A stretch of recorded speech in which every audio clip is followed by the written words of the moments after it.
At patuloy pa rin akong hinahanted sa ngayon ng ghost ni Master Mace Windu.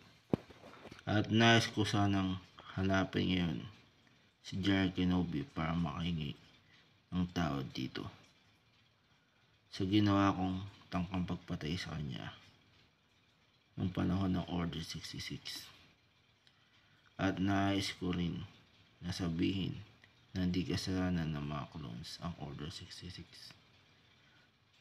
At para matulungan na rin siya na mapagtago mula sa Empire. Dahil alam ko, hinahanap ngayon si General Kenobi ng Empire. At need ko yata mag-focus naman. Naturuan si Obi-Wan kung paano maging Force Ghost tulad ko.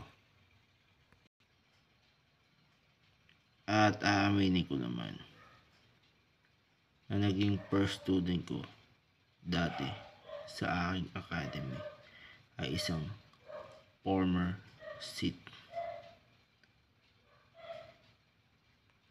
At naganap ito bago paturuan ang aking pamangkin na si Ben Solo na maging isang Jedi Knight. At may thoughts naman ako tungkol sa ginawang pagpatay ni Vader kay Palpatine kamakailan lang sa Second Death Star. Grabe ang aking panaginip kagabi.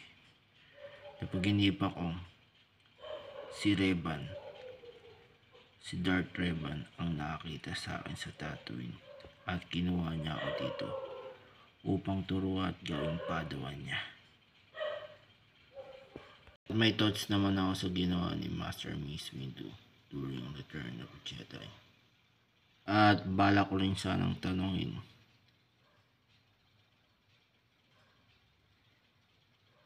si Mace, si Master Mace po nagkita kami kung isa rin siyang Jedi Master tulad ng aking amang na si Anakin Skywalker. At para sa akin, Supreme Leader Snoke, bata yun, Jedi Pride. Kasama ang cloning facility para sa Emperor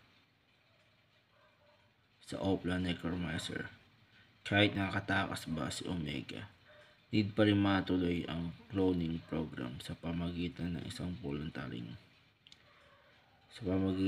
voluntary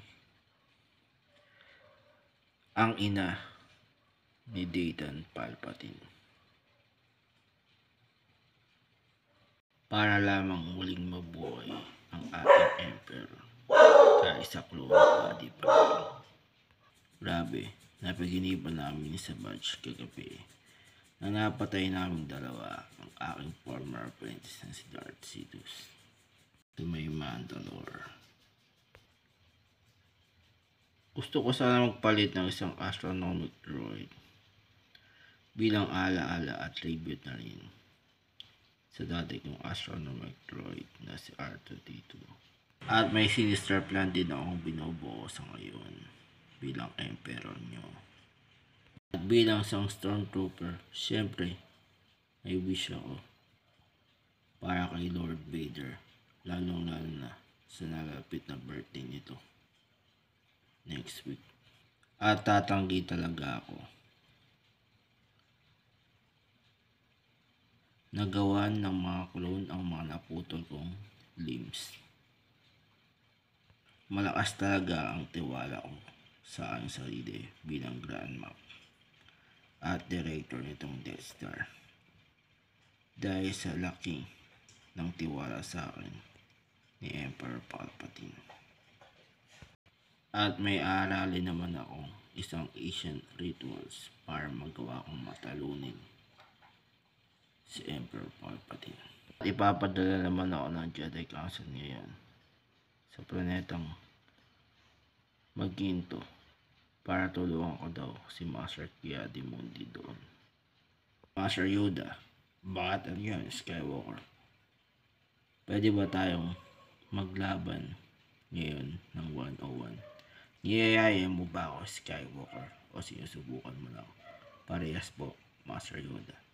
Sa ganon, hindi kita tatanggihan dyan, Skywalker. Kailan mo gustong maganap? Ngayong oras na po. Okay.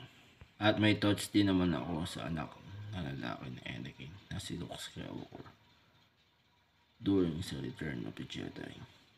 At mukhang nag-reawakening si Anakin Skywalker mula sa pagkatako bilang Darth Vader matapos kong makita ang dating larawan ng aking asawang si Padme Amidala. A Toolbox Production 48 Hours Pictures. A long-term glow in the galaxy far, far away. Blaster Origin Season 6 The Omniverse Part 3. Written story by R.D. Palma. #NoPlane. To be continued and the saga lives on the end.